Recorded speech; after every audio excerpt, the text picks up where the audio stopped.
Fashion Week Rochester.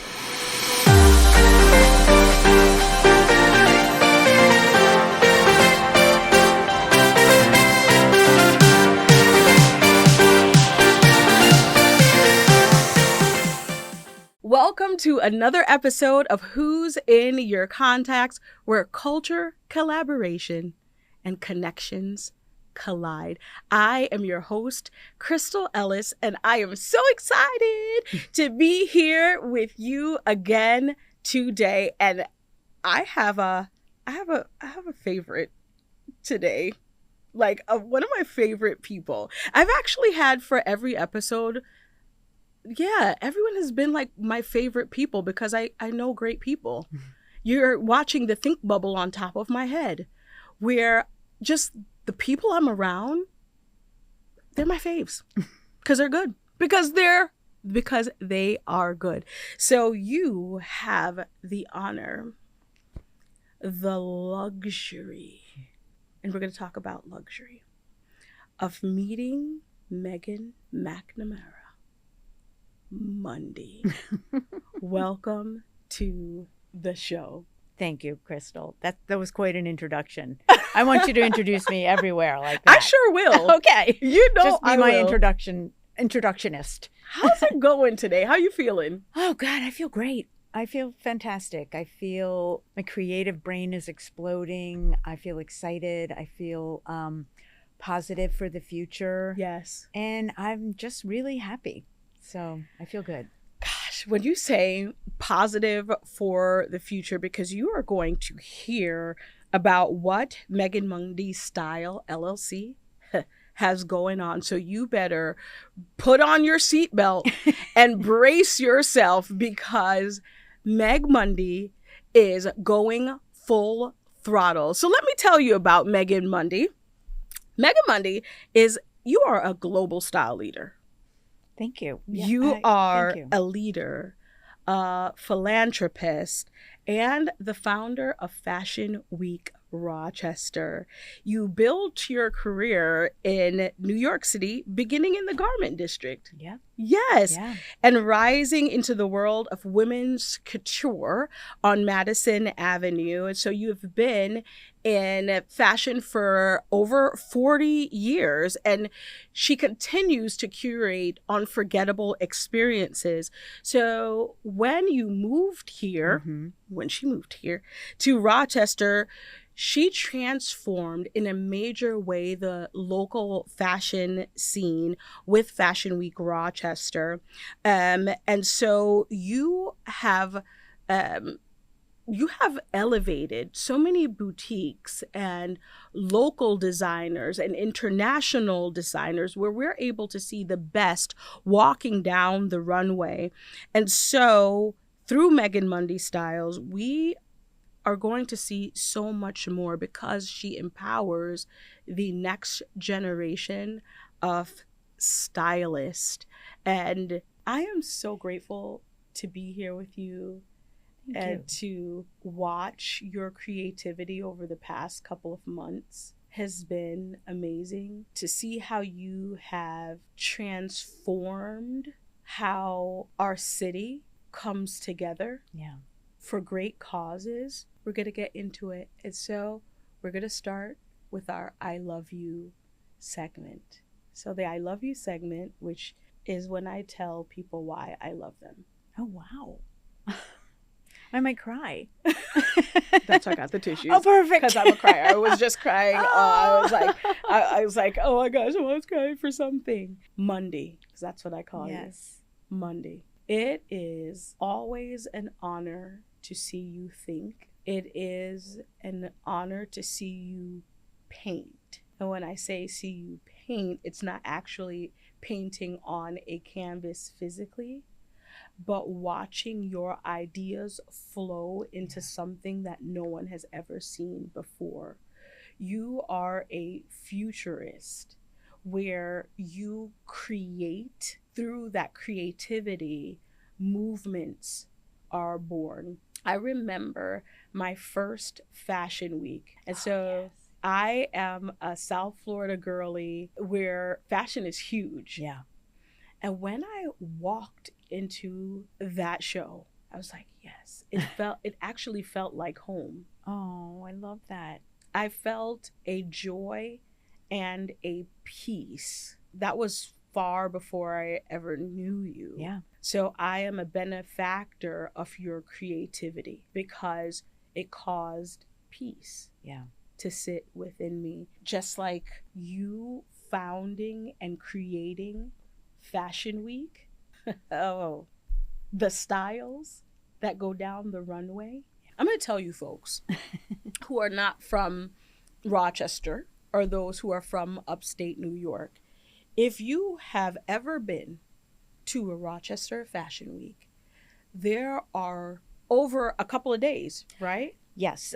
Three. Well, we've done 3 days. We started at 2 days and then worked up to, at one point, I believe we did 7 days. Yes. Yes. That was intense. And then this past year, my final year, we did 5 shows, 3 fall and 2 spring. Yes. Back to back, the 3 consecutive in the fall and 2 consecutive in the spring. I mean, thousands have seen your shows. Yes. And they are incredible. So let's get into it, friend. Okay. So you started in the garment district in New York City. That's where the real ones are from. What do you remember about your first experiences in fashion, and how did you know you wanted to remain in fashion? Because that industry is a make or break. Yeah. And so you have created this international brand for yourself where you also bring in international designers. Mm-hmm. So you have longevity in the game. How? Okay. Well, I mean, it actually starts a little bit earlier than the garment district. Talk to me. I knew I was completely into fashion when I was in 3rd grade. And my parents were moving me to a private school because I had a little dyslexia and they wanted me to be in a place that had smaller classrooms. Now, so I cried, but I didn't cry because I was leaving my friends. I cried because I was going to have to wear a uniform. That's okay. And so then what I decided how I was going to make it right is I was going to throw my own little fashion flair in there. So I wore with my little plaid uniform, white, vinyl, lace-up, go-go boots. So this is in the 70s. And a bandana on my head. And one of the nuns called and said to my mother, you need to bring her Black Mary Janes here. She cannot wear these boots. She cannot do this here. So, I mean, that's always, like, I remember that. I had this purple dress, and I was so excited for picture day, and I was hooked on fashion. So then continued, went to FIT, got a job in the garment district, which, that's where you, in your mind, think that's where you're supposed to start. And like anything in my life, I just kind of followed the path and where it would take me. And during those days, I had a second job. I would work in the garment district and go back to Hoboken where I lived and go right into my waiting tables jobs because you were young and you didn't have any money. So I was grinding and inspired. The garment district is kind of the bottom of the barrel where you start, and then I ended up in very high-end luxury linens, a company called Deporteau, which is a French luxury linen company. And like Jackie Onassis was one of my customers. People would come, and I didn't know that there was this kind of life. People would come in and order sheets for all of their different homes, their Palm Beach home, their Hamptons home, their Aspen home. And I'm thinking, who has all these homes? I grew up in one house. I shared a bedroom and a bathroom with my sister, Yes. So it sort of, that led me to Deporteau. Then this woman came into Deporteau and I used to wait on her, and her name was Betsy. And one day she came and she said, I want to hire you. You've helped me. I love the way you deal with people. And so my husband and I were supposed to be moving to Maryland because he'd graduated. And I said, I'm just going to name my commission structure and my base salary. And if she pays it, we're going to have to stay. So I kind of named this price, and she hired me. And my husband said, Meg, you got there first, you know, because we got married and he went back to school. So I supported him through school. Yes. And then it turned into this incredible career where I was dressing socialites. I was traveling with designers down to Palm Beach, out to Aspen. And one of my favorite stories about the job at Betsy is, well, just a quick backtrack. My mother had a store growing up, and I grew up working in her store. And the lesson she taught me was, Meg, you always treat everybody the same. You never judge someone by what they're wearing. You treat them with kindness. You treat them with respect. Everybody gets treated the same. So fast forward, I'm working at this fancy boutique on Madison Avenue. Yes. And this woman and her mom walk in, and there's two other people that had been there longer than me. And she gave them what I called the up down. Looked down at the feet, looked at the wrist for the watch, and looked at the handbag. You know, again, stuff I really wasn't aware of because I didn't grow up in that world. And they're like, you take her, Meg. So I went over and I said, how may I help you? Are you looking for anything in particular? And she said, yes, I have about 10 black ties and I need dresses for all of them. So I just started pulling clothes. And we went into the fitting room and she tried on this dress that was this beautiful beaded dress from London. And she said, I'll take this. And it was this dress that was so expensive, my boss put an extra commission on it if you could sell it. And I'm like, oh my gosh. That's oh my it. gosh. That's I just it. paid the extra commission. Well, this continued on. And she bought about 15 pieces. And she said to me, Meg, from now on, I want you to come up to my apartment on Central Park East. And she lived right across from the Metropolitan Museum of Art. And when you get new clothes in during season, I'm going to send my driver for you. You're going to come up and we're going to just try on, and you bring the dressmaker and we'll fit, and I'll do everything in my apartment. Because I think she realized she got sort of judged. And because of that lesson that my mother instilled in me, she still to this day is the biggest customer of the store. Gosh. And so that's just been a great lesson, and it's just led me to such amazing things in my life. It's just be nice to people, treat them nice, no matter who they are, no matter what they do. So needless to say, landing that job was incredibly glamorous. I mean, still very, very hardworking. Yes. But just gave me this confidence and this, and I think the groundedness that I grew up with from my home in New Jersey and my wonderful parents just gave me this way of just dealing with these people, even though they were from a totally different world, because I was just myself and I just treated them nicely. Is fashion about the people or just fashion about just the garment? I think it's a little of both. Because to me, fashion is the way you want the world to see you. So if you're walking down the street or now maybe scrolling on the internet, something's going to speak to you.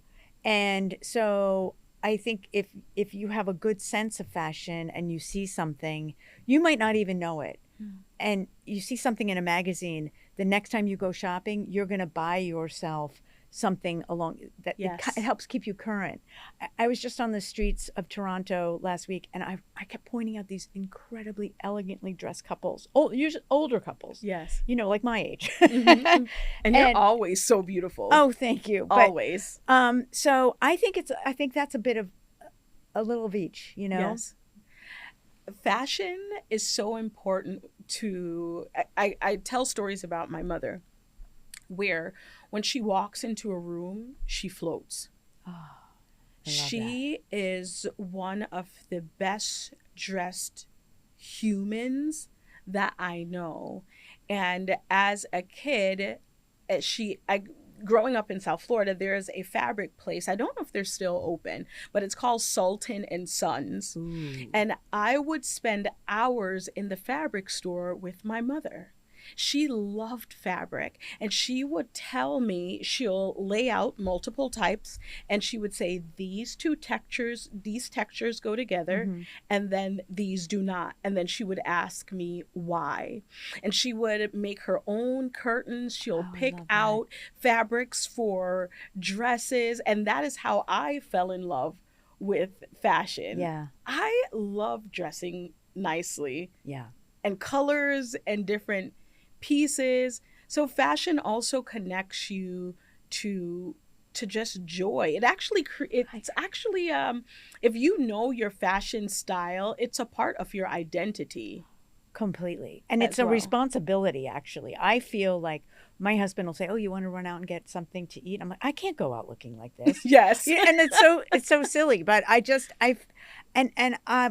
you reminded me of something by what you said about your mom. I remember my younger daughter Tara writing me this letter saying, "Mom, whenever you walk into a room, people notice you." Mhm. And I thought, I think that has to do with because you make an effort. That's right. And you also want to, give off that joy. Like your outfit gives off joy and gives Yes. off an energy. It sure does. And I think the two are kind of part of each other. There are some folks where they're like, well, I could wear whatever I want, which is there's truth Right. to that. Yep. But a lot of work that you've done and the work that I do is helping people with their executive presence, especially in serious environments. So to some folks who are like, I could wear whatever I want because it's a come as you are type deal, what kind of advice do you have for those people?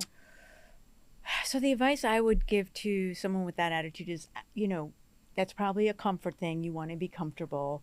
And if you still, I do think if you're going out into the world, there's so much athleisure wear. There's still ways you can look cute if you don't Yes. feel like wearing some heels and a little black dress or whatever. I think it's about comfort. And I still think have that little bit of style, have that little bit of something that's yours. Put a little pin on your athleisure wear or Yes. wear a cute hat. I just think if you totally don't care, then that's okay. But you can still be comfortable and wear something cute these days. There's so many options. What do you say because you have dressed so many celebrities, what do you say to those individuals who want to look nice, but also on a budget? Where would you recommend that they shop, or is there repeatable outfits that they can have so it's budget friendly? Absolutely. I mean, again, the sources that we have, Target, Marshalls, the Goodwill, all of these places are great options. And Yes. and you don't have to have gazillions of dollars to look great, Yes. And I mean, there's this whole craze now with the upcycling and Yes. Goodwill has never had a better following. Yes. So I would say I always recommend looking through magazines, which I'm dating myself, or look on Instagram and decide what you like, and then go to a place that's within your budget and create those silhouettes in that price point. And so there's no excuse. Right. There's none. I love beautiful clothing and custom pieces. And you bring the best pieces ever. I tell young professionals that if you cannot afford a custom piece at the present moment, this is what you can do. You can go to those Marshalls, you could go to Goodwill or, any type of consignment shop, buy a blazer that is about a size or two bigger than you are and take it to a tailor. That's one of the best tricks for men and women. Yes. If you don't have to do custom, just buy an affordable suit and get it tailored. Listen, please get a tailor. Please get a tailor. Okay. We love you. The world loves you, but the suit is too tight, okay? And so you could go to YouTube University, that's what I call it. You could do Instagram or anywhere and just see how your outfit fits and get measured and go to the tailor, and you'll have that blazer for a lifetime. So that's the tips and the tricks. Have an awesome tailor. My mother and my family has taught me that. My dad actually goes overseas to get his suits done. Well, where does he go? He goes to China Okay. to get it done because he's done so much business Yeah. over there. So he comes with like the nice shirts with his initials engraved, and his suits like just fit perfectly. You know what? My family, they love to dress. I can see that in you. I love it. I do too. Makes me feel good. It I makes me feel good.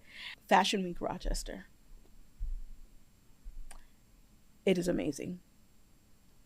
How has it filled your cup over the years?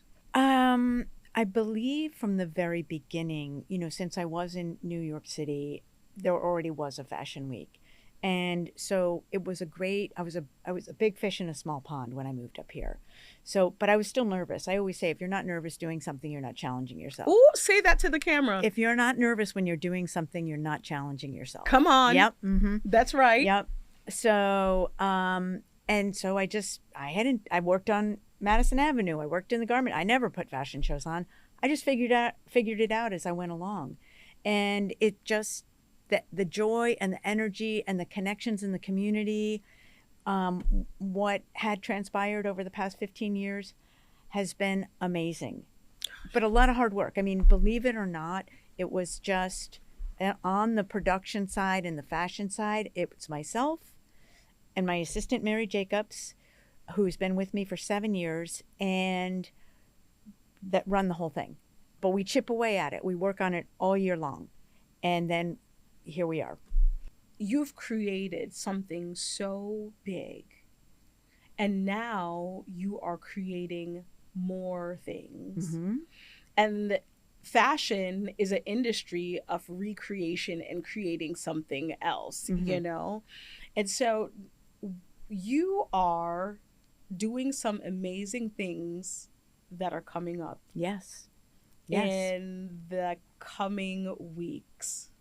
Yes. What are some of those things? So I am officially launching, or have launched, Meg Mundy Style LLC. Yes. And I am going to be focusing on that. I've stepped down from Fashion Week. Mm-hmm. And I will be doing a Fashion Camp 585 Ooh, for Fashion Camp Camp 585 for ages 8 to 16. Yes. And I've done this before. I did it before the pandemic, and it was incredible. And I realized how much hope and how much joy I got working with these young men and women. Yes. And so I decided to bring it back. And I have this fantastic office in the 5-Star Bank building.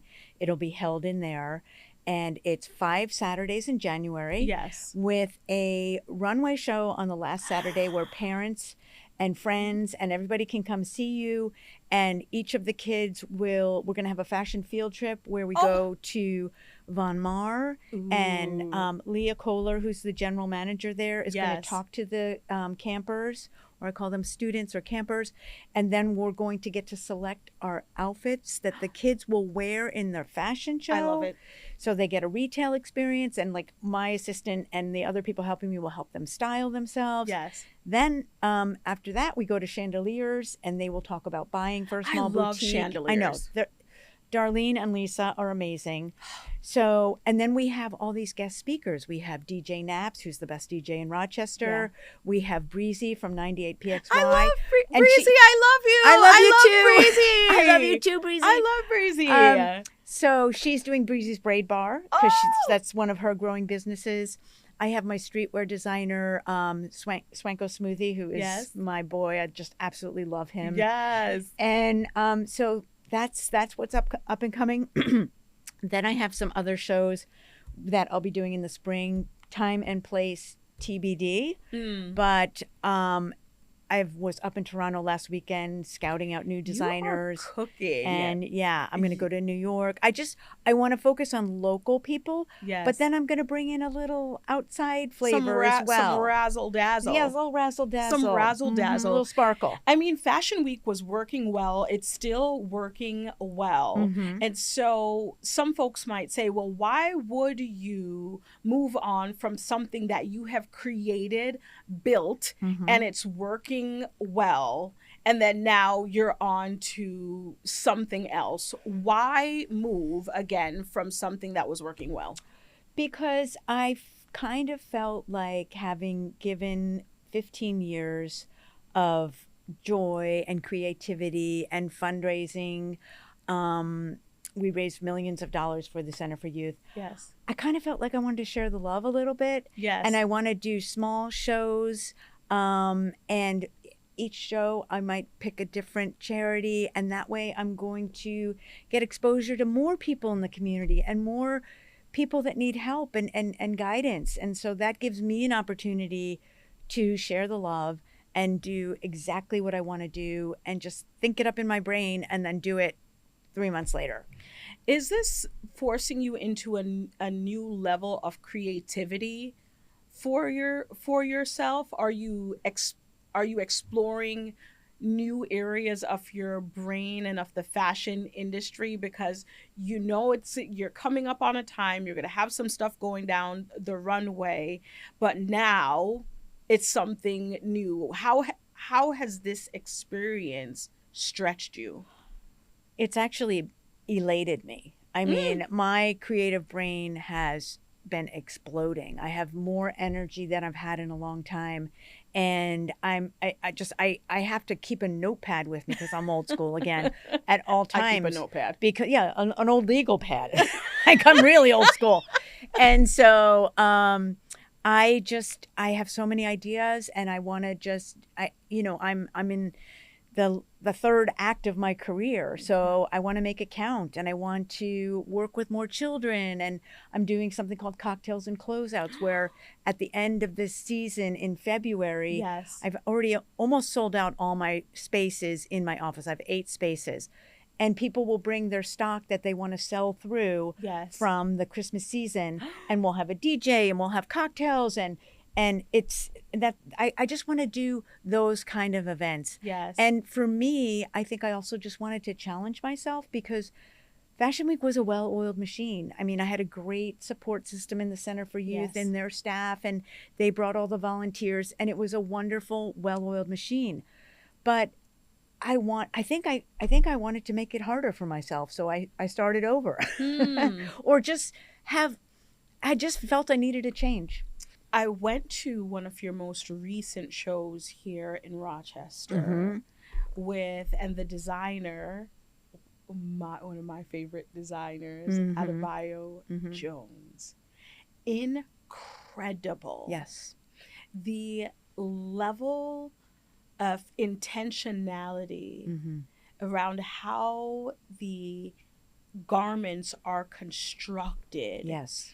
The vibrancy in color, and coming together with the brooches and the jewelry, that was so high fashion. Yeah. I was just like, this is what Rochester needs, and what it's looking, that's what it's looking for. Yes. Into its next season. Can you tell us a little bit more about those designers that you will be bringing to Rochester, and what do you hope it'll bring to this community? So right now, working with Adebayo Jones, I mean, he's just an angel. Yes. There's something about him that is so spiritual, and Yes. we were meant to meet the same way you and I were meant to meet. Yes. And so he'll be coming, and he sends me things. He's still working on custom pieces for people in Rochester. Yes. And I have all his stock in my office. So Yes. it's like a boutique that, and again, during the Cocktails and Closeouts, I'll do some closeouts of his sample pieces. So you'll get those gorgeous pieces at an amazing price. So he's always going to be in the mix. I met a couple designers when I was up at Fashion Week of Rochester, Nikki Couture. Yes. So I've talked to her. So all of that I'm working on. I'm going to go down to New York and go back to my contacts there and see who would want to come and do a trunk show, be on the runway and do a trunk show, which is a concept that I love. If I need to figure out how I can get people to come to the show But then when they see it on the runway, then they can also touch it on the rack and maybe try it on and maybe buy it. Yeah. You know, because you see something, you're like, oh my gosh, I want that. And then you get home and you go to sleep and you wake up and then you're sending the kids to school and you've forgotten all about it. And then you've forgotten all about So- it. I mean, I love you, Adebayo, by the way. I do. That suit that he constructed for me was like butter. Yeah. Yeah. When I put it on, it fit every curve of my body. I felt so confident, and I'm going to just keep buying all of his stuff. You know that when I saw his work go down the runway, that solidified my style. Well, to me, it was kind of a throwback to when I worked on Madison Avenue. Yeah. The elevation of style with the brooches. Yes. And I mean, you slayed it on the Toronto Fashion Week runway. I killed it on she the killed runway. it. It was my first time on the Yeah. runway. You would have never known it. You were amazing. Oh my You were gosh. fierce. And to have Simone Boone on the runway from Rochester as well. Gorgeous woman. And that's something like, again, I wanted to have this kind of cross city where we go up there for their events. And by bringing Adebayo here and the fact that I met him in Toronto and he has a lot of friends in Baltimore from all over the world. When I did his feature show, he had like 40 people that came in from DC, all over. Yeah. Folks flew Yes, for his pieces. He's in London. Yep, he's in the UK. Yes, he's in the UK. He commutes from outside of London 2 hours a day each way. So he's on a train for 4 hours a day. He works hard. He's going to Africa's Next Top Model. He's going to be a judge in Kenya, which he's done before. And I asked him, I said, if they need any more people, can I come? You're just gonna see Mundy and I everywhere, just rolling around at like fashion shows, just having a good time. I want to get into friendship. Okay. We have developed a beautiful friendship quite quickly. And it's because you have a good heart. Thank you. You care a lot. You give people your all, and you don't ask for recognition. Yeah. I just wanted to note that.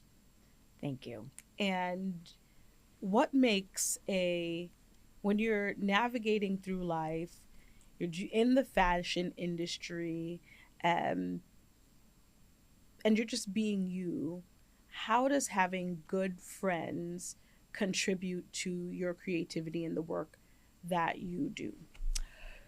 So my answer for that is when you have good friends, you're happy. When you're happy, you can be creative. And having good friends and having all sorts of friends from different backgrounds, different countries, different places, just makes you feel full and makes you feel like you can do anything, even if you're not feeling 100%. Yes.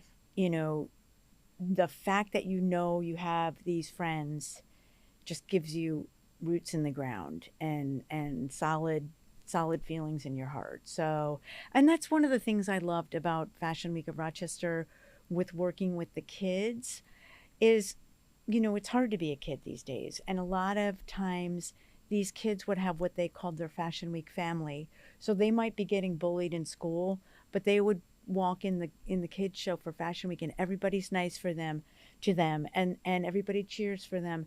And then they go back out into their other world with a little bit more confidence and knowing that they have those friends that they're going to see the following year at Fashion Week.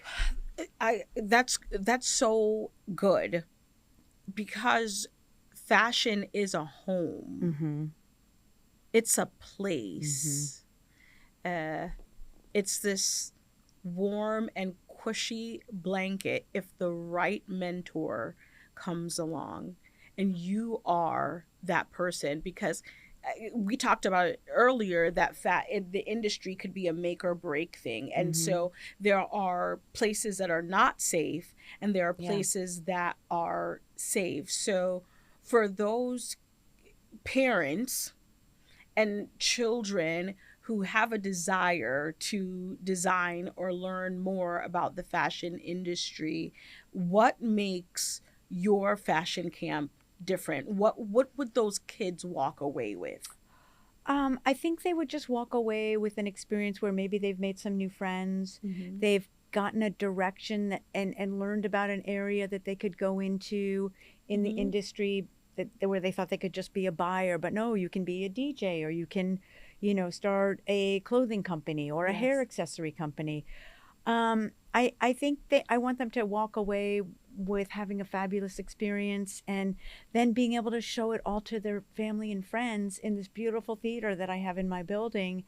And to know, I have them do these style boards where they literally, we use magazines. I go old school. I'm like, I love magazines. I miss magazines. I still get magazines. I love them. And I intentionally put them out on our coffee table so that my kids could see them. Yes. And so they could go, there's something about it. Touching the pages. And that's what I say to the kids. Go through these magazines. Then we take Elmer's glue and we glue it to a big poster board. And when the show happens, they go out on the stage and they say who they are and why did they choose these. And they might not have even known until they came to Fashion Week. But now they say, I put this suit on here because I want to be a boss woman. Ooh. So like I have one of my campers that said that in one of the videos. And I just thought, wow, she's 13 and she just said that.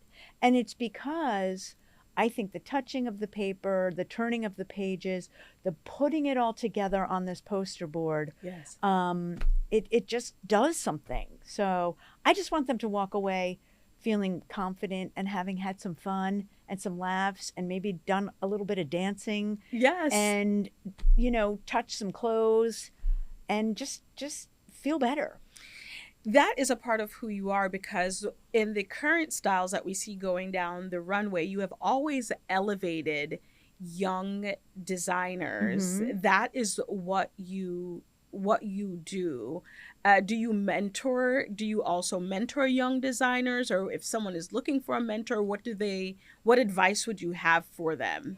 So I have actually a young designer, Ryan, who is one of the speakers. He's 11. Yes. He's one of the speakers at Fashion. Ryan. You know Ryan. Ryan is He's no got joke. some swagger, or some swag. Yes. And he just was born to be in fashion, and he's going to be a speaker and talk about designing his collection. He's going to do some walking clinics with some of the younger kids. Yes. So there's mentors everywhere, and I do try to mentor people, but not even just for fashion. You're back there with the kids, or you're fitting them for a look, and somehow, and I found this when I worked on Madison Avenue, when someone's getting dressed and you're talking to them, they are more vulnerable and they speak more openly.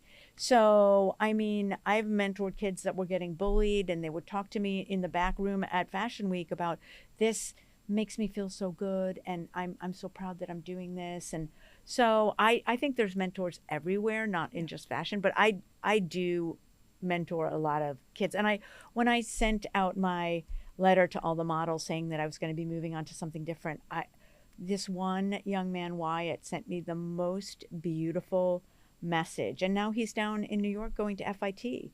Oh. So I have models that one's living in Italy because she started on the Rochester runway. So just being able to sort of launch these kids, and I live for that. I love it. I love the adults too, but the kids are there's hope, and there's so much to learn from them.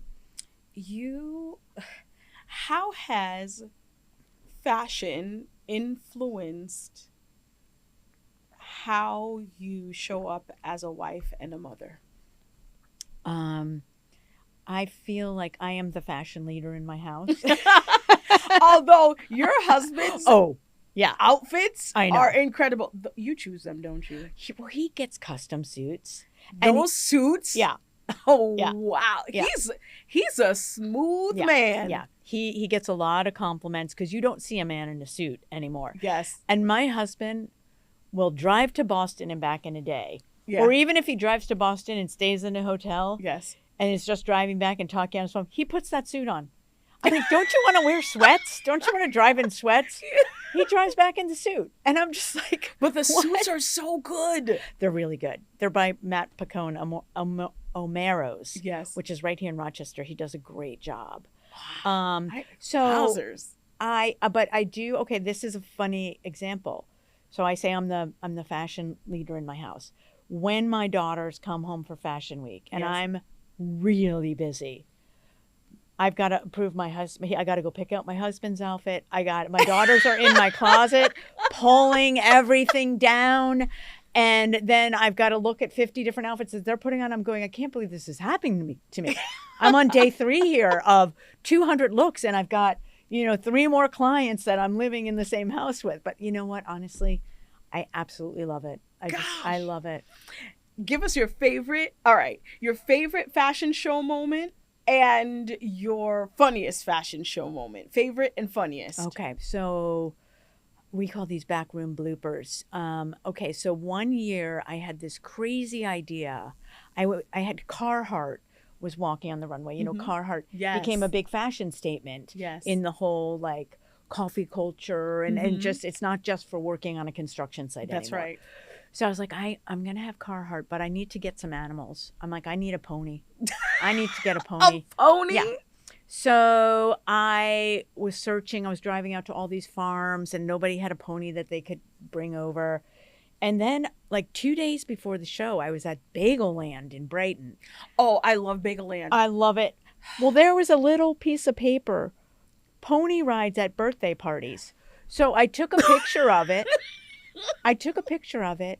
And I called the guy. He's like, yeah, sure, I'll bring you a pony. What? And then someone told me there was a woman in Rochester that had a domesticated pig named Chorizo.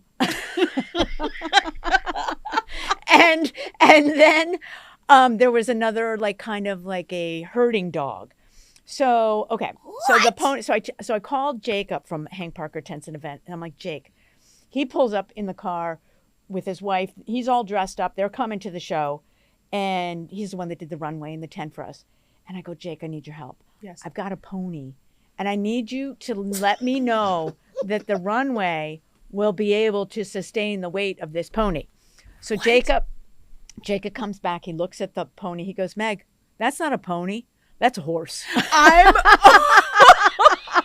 So then he proceeds to crawl under the entire 120-foot runway and make sure every single clip is done and all the things. And then he comes out and he's all like dusty and he's like, yeah, he calls me dude. He's like, dude, you're good. You can put that horse on the runway. So we started with the horse and one of my models was a big rider. Yes. And so I had Kenzie walking the horse. And the guy that owned the pony, I said to him, so like, what do I do if the pony poops on the runway? And he goes, I've got a shovel. And I noticed when he showed me the shovel, I noticed he was wearing a Carhartt sweatshirt. And I said, guess what? You're in the show. You're going to walk behind that pony. The innovation of Megan Mundy. On the spot innovation. And that's my ADD. My brain just kicks in. Okay, shovel, Carhartt, pony. And so it worked. He walked in a runway show and he was like a guy that has pony rides. And that's probably my all-time, my buddy Jacob just crawling under that runway. And then Brandon was wearing just overalls and no shirt, and he was carrying the big pig that was like squealing. He was carrying the domesticated pig, and the dog was just walking fine. So that was a great runway moment. You are just so cool. You're just so cool. And just like let's just go with it. Oh, yeah. And that's what makes you so successful is that, you just bring everyone in. Yeah. You really do. And going to Fashion Week year after year and seeing folks really be celebrated, and Yeah. folks are cheering each other on Yep. as they walk down the runway. Yep. And you bring in major institutions. Like I've even seen fashion works come in from the Rochester Institute of Technology. Yep. RIT. Yeah. Yep. Go Tigers. I will always yeah. say go Tigers, Yep. because I'm a Tiger. It is just so neat to watch you work, and I can't wait to see where you will go, because you have been listen here. Hey, audience. I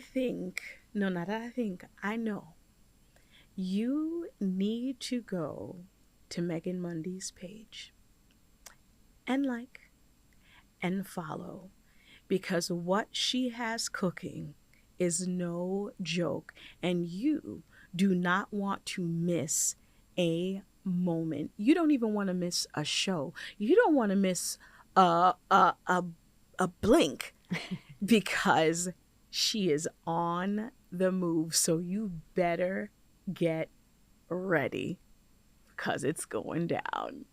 That's right. Meg Mundy Style, LLC. That on is Instagram. what it is. Meg Mundy Style, LLC. On Like, Instagram.